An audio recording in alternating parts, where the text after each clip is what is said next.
Well, thank you all very much. Mr. Ambassador, thank you very much for your distinguished years. Thank you for your service. Thank you for your kind comments. I'm honored to be here today with the Secretary of Treasury, Paul O'Neill. Thank you for being here, Mr. Secretary, as well as our Trade Ambassador, Bob Zellick. I appreciate the leadership that these two men have shown, their steady advice, their standards, their adherence to principle make my job a lot easier. I also want to thank Jim Wolfenson for not only the invitation to be here, but for your traveling long distances to get here to hear this speech. He said he landed at 6 o'clock this morning. Obviously, he'd never heard me give a speech before. But I do appreciate his leadership. I appreciate the fact that he's raised the profile of global poverty and has underscored the importance for erasing it. I'm proud of his leadership, and I'm proud of the folks that work here at the World Bank. And I want to thank you for coming to give me a chance to speak to you. Last month in Poland, I talked about Europe and America working in partnership to build a house of freedom. A house whose doors should be open to all of Europe's emerging democracies. And a house whose windows should be open to help Europe and America see clearly their challenges and responsibilities in the rest of the world. My last trip to Europe focused mainly on opening the doors of freedom throughout Europe by enlarging NATO and the European Union. Tomorrow I will travel to Europe to meet with leaders of the world's most industrialized nations, as well as Russia, to discuss the developing world and its needs, and the developed world and our duties. The needs are many and undeniable, and they're a challenge to our conscience and to complacency. A world where some live in comfort and plenty, while half of the human race lives on less than $2 a day, is neither just nor stable. As we recognize this great need, we can also recognize even greater promise.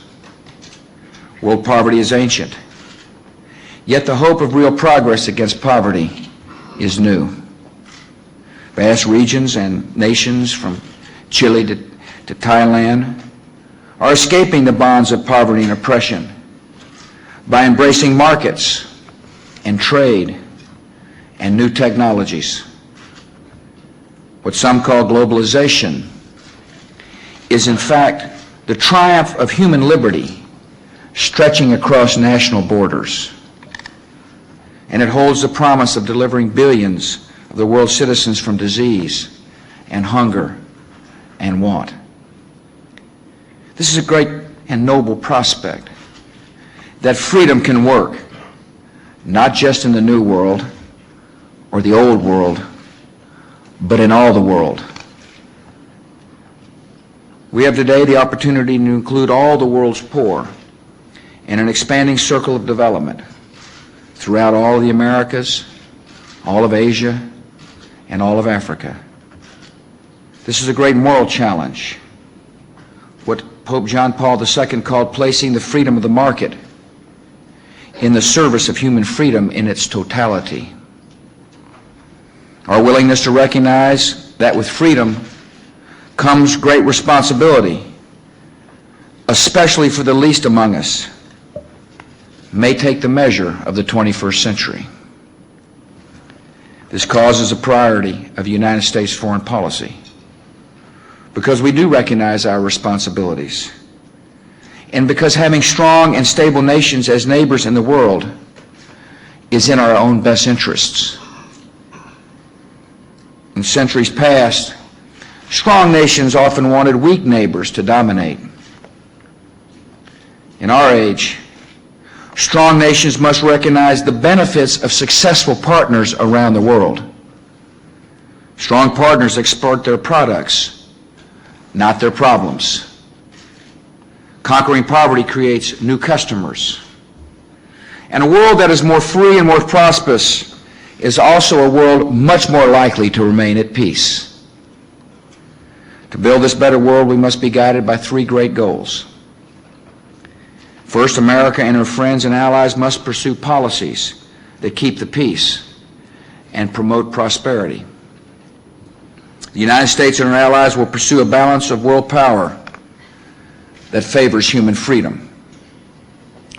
This requires a new strategic framework that moves beyond Cold War doctrines and addresses the threats of a new century, such as cyber terrorism, weapons of mass destruction, missiles in the hands of those for whom terror and blackmail are a very way of life. These threats have the potential to destabilize freedom and progress, and we will not permit it. Prosperity depends on a stable and peaceful world.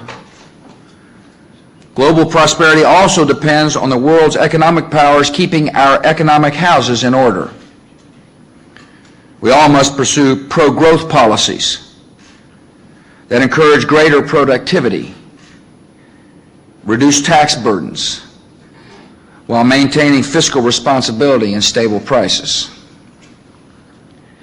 Our second goal is to ignite a new era of global economic growth through a world trading system that is dramatically more open and more free. One of the most important objectives of my meetings with other G7 leaders in Italy will be to secure their strong endorsement for a launch of a new round of global trade negotiations later this year. And at home, one of my most important legislative priorities will be to secure from Congress trade promotion authority that 5 other presidents have had, an authority necessary so that when our United States enters into agreement, the countries with whom we've agreed to will understand we mean business. It's time for Congress to act. Free trade applies the power of markets to the needs of the poor. We know that nations that open their economies to the benefits of trade are more successful in climbing out of poverty. We know that giving developing countries greater access to world markets can quickly and dramatically raise investment levels and incomes. We also know that free trade encourages the habits of liberty that sustain freedom over the long haul. That is why I applaud the World Bank's leadership in helping countries build the institutions and expertise they need to benefit from trade. Despite trade's proven track record for lifting the lives of the poor, organizers of the summit expect many people to take to the streets later this week in Italy to try to stop our progress. They seek to shut down meetings because they want to shut down free trade. I respect the right to peaceful expression, but make no mistake, those who protest free trade are no friends of the poor. Those who protest free trade seek to deny them their best hope for escaping poverty. Legitimate concerns about labor standards, the environment, economic dislocation should be and will be addressed. But we must reject a protectionism that blocks the path of prosperity for developing countries. We must reject policies that would condemn them to permanent poverty. As my friend, the former president of Mexico, Ernesto Zedillo, said, the protesters seem strangely determined to save the developing world from development. Our third goal must be to work in true partnership with developing countries to remove the huge obstacles to development, to help them fight illiteracy, disease, unsustainable debt. This is compassionate conservatism at an international level. and it's the responsibility that comes with freedom and prosperity. Already, 23 of the world's poorest nations are benefiting from efforts to relieve them of the crippling burden of massive debt. These nations have committed themselves to economic reform and to channeling the savings from debt relief into health and education. The United States has been and will continue to be a world leader on responsible debt relief. The developed nations must also increase our commitment to help educate people throughout the world. Literacy and learning are the foundation of democracy and development.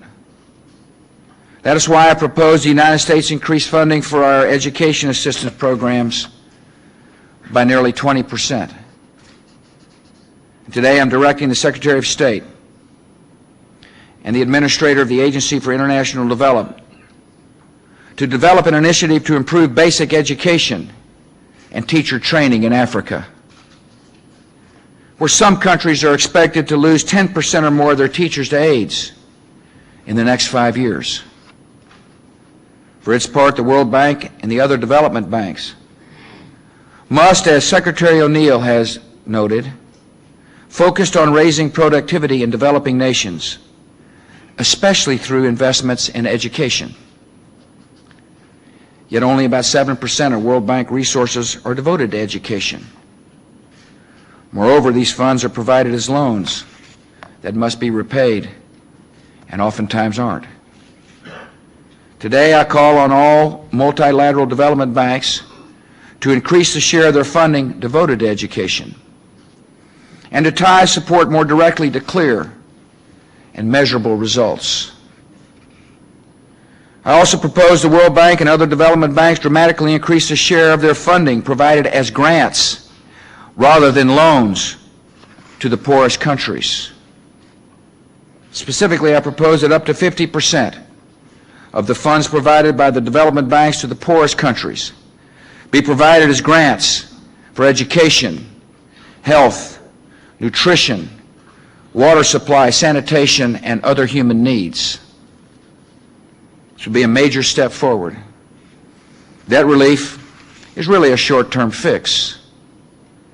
The proposal today doesn't merely drop the debt, it helps stop the debt. The world also needs to begin realizing the enormous potential of biotechnology to help end hunger.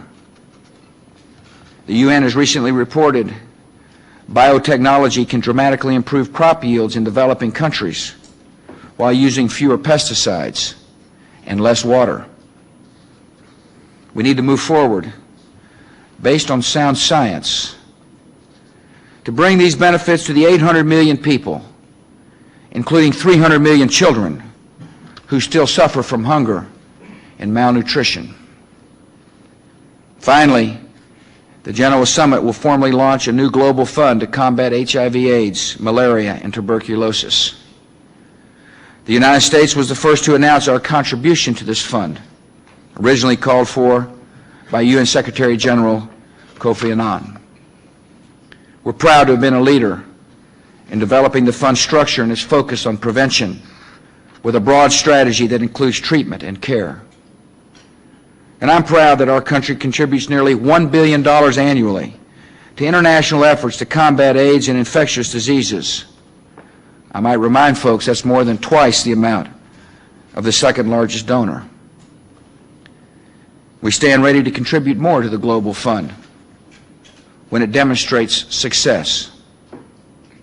In all these areas, health, education, hunger, and debt, America is committed to walking alongside leaders and nations that are traveling the hard but rewarding path of political and economic reform.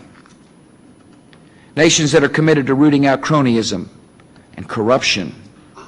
Nations that are committed to building the institutions of freedom and good government. In 1950, at the height of the Cold War, John Foster Dulles issued a promise to the people of South Korea. "You're not alone," he said. "You'll never be alone so long as you continue to play worthily your part in the great design of human freedom. 50 years since, our circumstances have changed beyond recognition.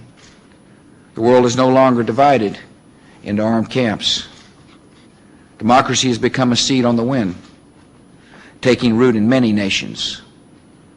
So much has changed, yet America's commitment is still the same. To all nations promoting democratic government and the rule of law so that trade and aid can succeed, you're not alone. To all nations tearing down the walls of suspicion and isolation and building ties of trade and trust, you're not alone. And to all nations who are willing to stake their future on the global progress of liberty, you will never be alone. This is my nation's pledge, a pledge I will keep. Thank you for having me.